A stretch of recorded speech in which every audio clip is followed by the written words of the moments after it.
heralded programs that they've earned their national attention, and fortunately, me being a local, that very well may be a game I'm going to try to get over to. Another big Miami Dade team like matchup per se, Carroll City and Northwestern. I have the Carroll City at number 2 in the state. I have Miami Northwestern at number 3 in the state.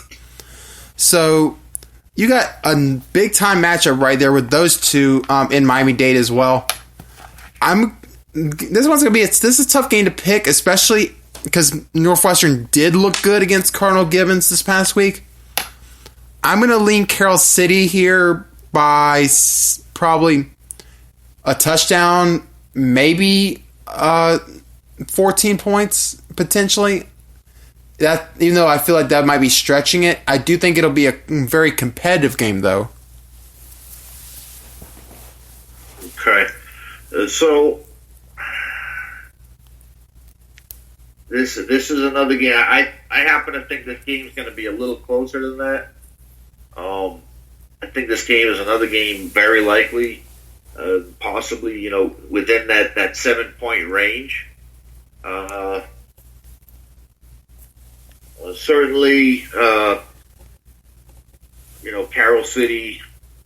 They're probably more loaded on paper than Northwestern.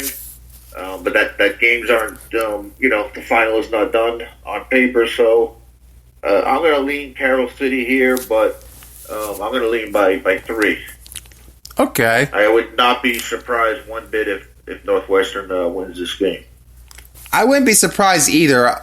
I just feel like right now that Carroll City is probably the favorite in this one, and it's just tough for me to pick against them. That's fair. Yep. Bellin Jesuit playing Gulliver Prep. Bellin, I really did feel like going to the season they were going to be like I had them listed as a potential dark horse, as well as Gulliver Prep as well.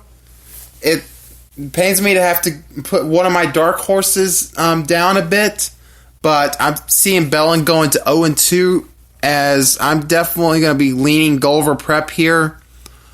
I would say by 14. Yeah, I mean, when your dark horse is starting out the season playing Columbus and Gulliver Prep, yeah, they might not be a dark horse after that. That's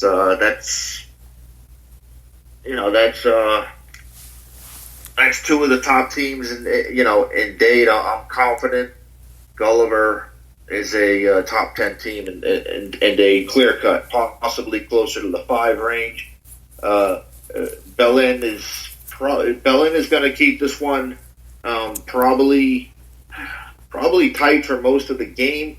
I think the difference in the end, that Gulliver does not have the overall size and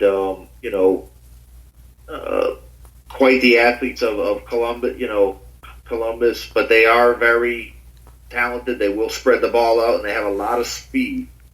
And I do think that speed is going to be, there's going to be 2 or 3 plays that are going to be a difference in the game. I'm going to say Gulliver by 7 here. All right. One more game which I didn't add onto the list of games until probably about 2 hours ago. Naples hosting Miami Edison. I know we talked a bit in the past about Edison, and I believe you felt that I probably underranked them a bit in 3A. I think a lot of that had to do with I just don't know how many games they're going to win with how tough their schedule is, which I know that doesn't really sound like a fair way to rank a team, but I definitely do not want to risk ranking a team that is going to go out and take probably 6 losses potentially. I understand. I rank teams a little different, than you with my rankings. I'm more about, right now with these teams lined up on a neutral field, how will they fare against one another? And just because for me, when a team has 6 losses, doesn't mean they can't beat a team who has 8 losses, who's played weaker teams if they line up. But that's here and there. Miami Edison at Naples. This is Naples at home. They're very consistent program. They're always good to very good.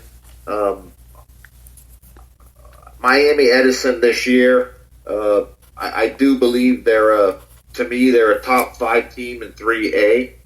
Quietly, not a lot of people don't even know they're in 3A. Some people may have never even heard of them. But to me, Miami Edison will go out to Naples, and I'm going to pick them for an upset win by 3 points at Naples this weekend. I think that'll be my upset, my biggest upset of all the teams. I can honestly see that, though I do feel like Naples at home, it's hard to pick against them. I'm going to lean on Naples in a very close game. I will say I would be very impressed if Edison were able to make that drive and win that game, because I really do feel like that game might help them long term with be able to get themselves into the playoffs. Even though I don't feel like it's necessarily like a must win, I feel like they could still get in, but it would definitely go a long way. Right. I mean Naples, they won their first game in a hard-fought victory, over Sarasota Riverview, who's also an excellent team. So Naples beating Naples at home is going to be good. Let me ask you this: if Edison wins at Naples, who just won at Sarasota Riverview, would Edison possibly go to your top 5 in 3A? I did. I would say probably. I would say like 95% sure that would probably be the case. The only thing it would just depend upon would I end up leapfrogging them over a team that would lose. But I forgot about the fact that Clearwater Central Catholic's playing Brentwood, so there's a very good possibility there's going to be at least one slot open in that 3A top 5 come next week if the results go how I'm predicting it will. So if Edison is able to win, I could definitely look heavily into them as being the team that jumps into that top 5. Right. Now, you mentioned it's hard for you to rank a team that could have 6 losses on the year. You'd mentioned that. That same rule that's going to apply to Trinity Christian up in your area too, right? The thing was, when I looked at the schedule before the season, I did feel like they could get to at least 6 wins. It just doesn't. It seems like they probably are a little bit not at. I thought they would be a little bit better than what I ended up seeing from them. They could be one of those teams that will could plummet out of the rankings because of taking loss after loss. But it's a wait and see approach. They play Tallahassee Godby this on I believe that's tomorrow. Godby just lost to Lincoln. I don't think they're as strong as they were last year. I do think Trinity can pull that one out as a win.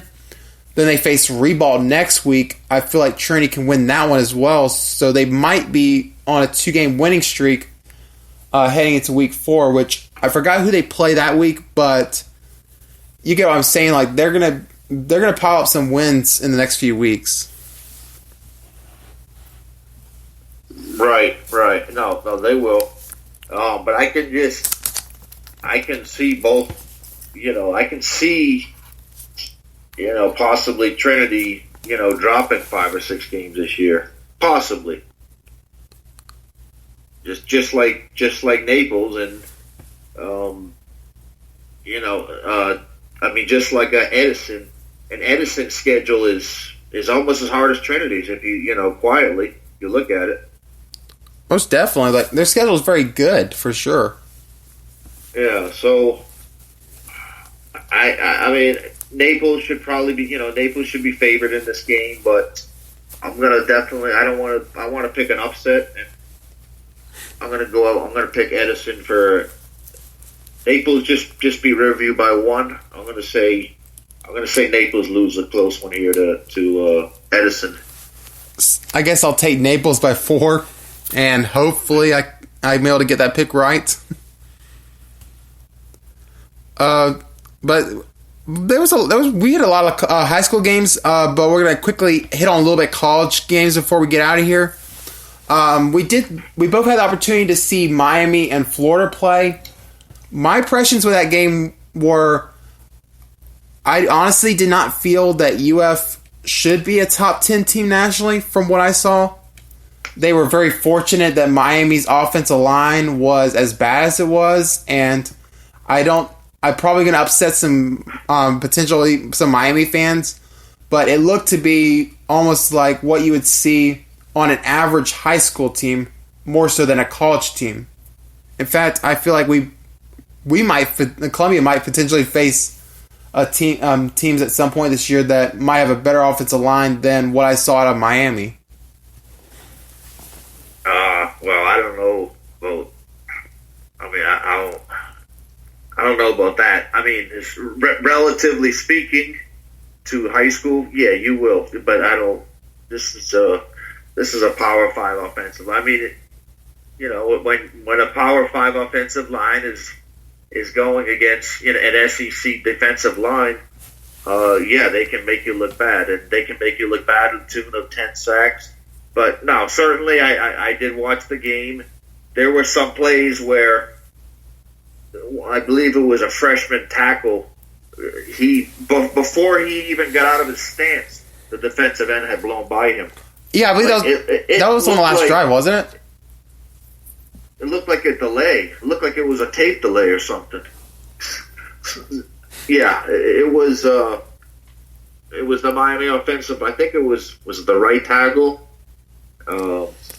I did see I saw a play in there that sounded like what you're describing. It was the left tackle. I think it was on the last drive. I think it was like the third down, like the second to last play of that series. Right. Yeah, they only had. They were only sending 3 sometimes. Florida, and they were still getting through. It looked like.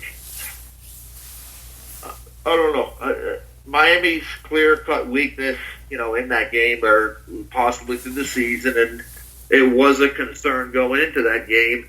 Was how will the offensive line hold up? Now the center is I believe he's a redshirt junior. He looked like he held up okay. But overall, it's a very young, inexperienced offensive line. But I don't think it was a sloppy play game from both sides. I actually thought Miami on some 4th down should have tried to kick a field goal, and they might have won the game. I believe there was 2 or 3 times they were in field goal range on 4th down, and they went for it. Is that correct? That sounds right. I don't know right off the top of my head, but I guess I ain't gonna argue with it because I don't know for sure. Yeah, I thought it was 2 or 3 times in that game they were near or in field goal range, and they chose to go for it on 4th. But I might, but I mean, if you make 1 or 2 of those field goals, the outcome of that game could have been different. So it's water under the bridge, but those are just little things that I noticed in that game. I think it was a sloppy game from both sides, both teams. As to Florida being number 10, They were ranked 8th, I believe. They were ranked 8th. Yeah, I definitely don't want to see what the 18th ranked team in the country looked like. So, but As far as quarterback play goes,